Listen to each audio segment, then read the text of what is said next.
Part 9. The Seduction. Fantasy versus Reality. In 1589, a mysterious man named Il Bragadino arrived in Venice. He was wealthy, he was handsome, and he had a secret. He claimed that he possessed the Philosopher's Stone, a magical substance that could turn base metals into pure gold. Venice was a city of merchants. They were smart, cynical, and obsessed with money. They shouldn't have fallen for a cheap trick, but Bragadino was different. He didn't ask for money. In fact, he lived like a king, throwing massive parties and giving gold away to the poor. He told the Venetian Senate, "I don't need your money. I can make my own. I just want to help Venice become the richest city in the world." The Senate went crazy. They saw their fantasies coming true. Infinite wealth without work. They threw money at him. They gave him a palace. They treated him like a god. For years, Bragadino lived in absolute luxury, funded by the smartest people in Europe. Of course, he couldn't make gold. He was a con artist. He was using the money from new investors to pay off the old ones. A classic Ponzi scheme, centuries before Ponzi. But he didn't sell them a product. He sold them a fantasy. He sold them the idea that their problems could vanish instantly. Eventually, he was caught and beheaded. But for a brief moment, he owned the city. Welcome to Part 9 of the Strategy of Power. Today, we are looking at why the truth is often your enemy and why the lie is your greatest ally. We are going to learn why people reject reality and how you can tap into their deepest desires to control them. We are covering Law 32, play to people's fantasies. The Tyranny of Truth. We are taught from a young age, honesty is the best policy.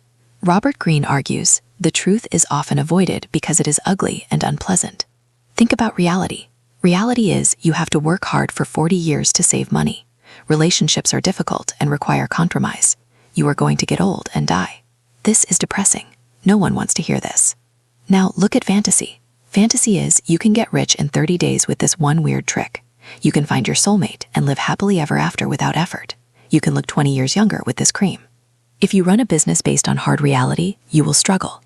If you run a business based on fantasy, you will have a line out the door. People do not buy products, they buy better versions of themselves. They buy the possibility of change. The mechanism of the mirage. Why do smart people fall for scams? Why do we buy lottery tickets when we know the math is bad? Because of the will to believe. Life is hard. We are desperate for a loophole. We are desperate for magic. When someone comes along and says, "You don't have to suffer anymore. I have the key," our critical thinking shuts off. Our emotion takes over. We want to be seduced. The strategy. To use this law, you must identify the fantasy gap in your target's life. Is it money? Offer them a shortcut to wealth, crypto, passive income. Is it youth? Offer them a way to stop time, health supplements, biohacking. Is it order? Offer them a system that makes the chaos of the world make sense, political ideologies, cults. You don't have to deliver the entire fantasy. You just have to represent it. You have to be the portal through which they can glimpse the dream. The distant moon. The key to sustaining a fantasy is distance. Law 32 states, promise a great and total change, but keep it vague. If you explain exactly how your plan works, it becomes boring. It becomes work. If Bragadino had explained the chemistry of gold, people would have been bored. Instead, he used mysterious symbols and vague language. In leadership, great leaders speak in metaphors. Martin Luther King Jr. didn't say, "We need to pass legislation HR 504 to improve equality." He said, "I have a dream." He painted a picture of a promised land. He appealed to the fantasy of a perfect future. This is not manipulation. This is inspiration. People cannot rally behind a spreadsheet. They rally behind a vision. In romance, this is the Romeo and Juliet effect. The most romantic relationships are the ones that are blocked by distance or circumstance. If you are always available, always texting back, and always transparent, you become real. You become the person who leaves dirty socks on the floor. But if you are slightly unavailable, slightly mysterious, you become a fantasy. The other person projects their perfect desires onto you.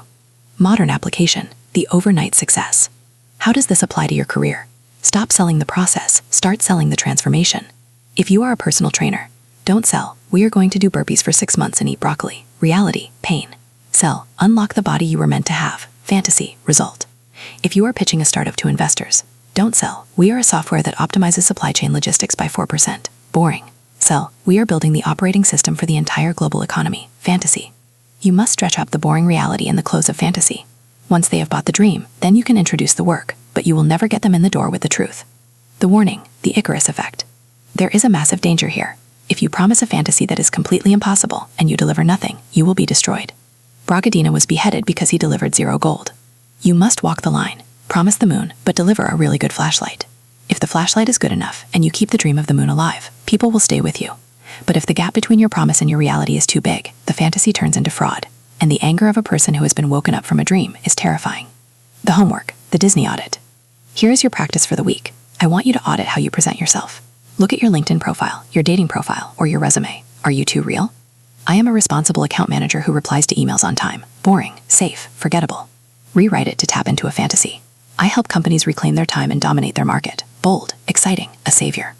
Ask yourself, what is the boring truth of what I do? And what is the exciting fantasy of what I enable? Stop selling the drill, start selling the whole. Better yet, start selling the shelf that goes on the wall. Even better, sell the admiration the person gets from their spouse for hanging the shelf perfectly. Reality is for people who can't handle the dream. In the next part, we are going to look at the ultimate form of control. We are going to learn why you should never force people to do what you want, and why you should instead make them choose to do what you want. We are going to talk about the puppet master. I'll see you in part 10, the puppet master.